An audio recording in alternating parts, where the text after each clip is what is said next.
So how can we think about the best way to organise society according to the main political philosophies that are out there today?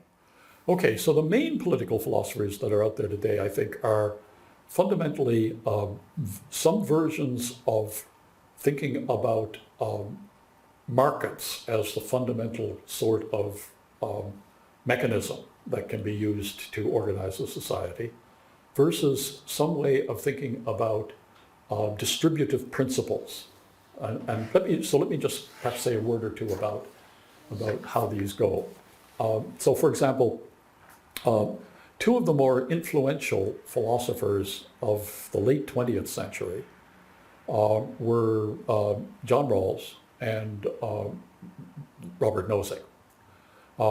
Rawls was I think, a social democrat of a certain sort. That is, Rawls wanted to hold that that a well-designed society would meet two kinds of principle.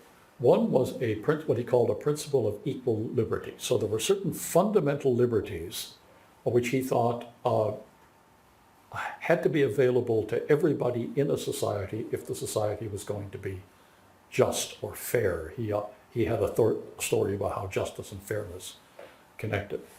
The other principle, which he called the difference principle, was a principle about how it was that the goods that are produced by a society would be distributed.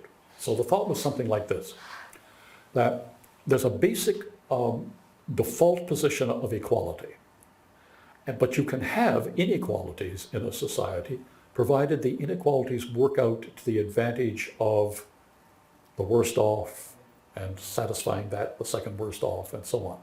So so inequalities need justification, but they can be justified if they improve the lot of, let's say, in some sense, everyone, right?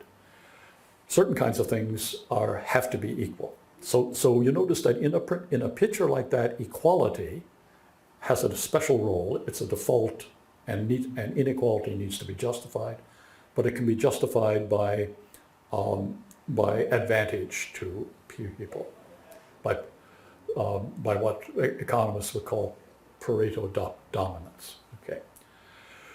Now, if you look at on the other side, say Robert Nozick's way of thinking about this, Nozick wanted to claim, look, the fundamental fact is about societies is that they have to be generated in such a way that they can be justified to the people who enter into them. Rawls would agree with that. Nozick's thought was that the justification has to be such as to satisfy the basic, what he thought as rights of individuals, whether they were in a society or not. And he thought the fundamental rights of individuals, whether they were in a society or not, would have to be negative rights. That is, they'd have to be rights to not be interfered with in certain ways. And he thought that once you recognize that these rights are negative rights, rights not to be interfered with, then you can't guarantee any sort of distribution in the society. And so you'll have to be prepared to put up with any kind of equal or unequal distribution, depending upon just how it goes. The fundamental mechanism in such a society would be a market mechanism, i.e. people would be free to enter into transactions with each other, and you wouldn't be able to forbid such transactions. People would only, of course, enter into them if they thought that they were going to be to their advantage, but meeting that condition, any sort of outcome could occur.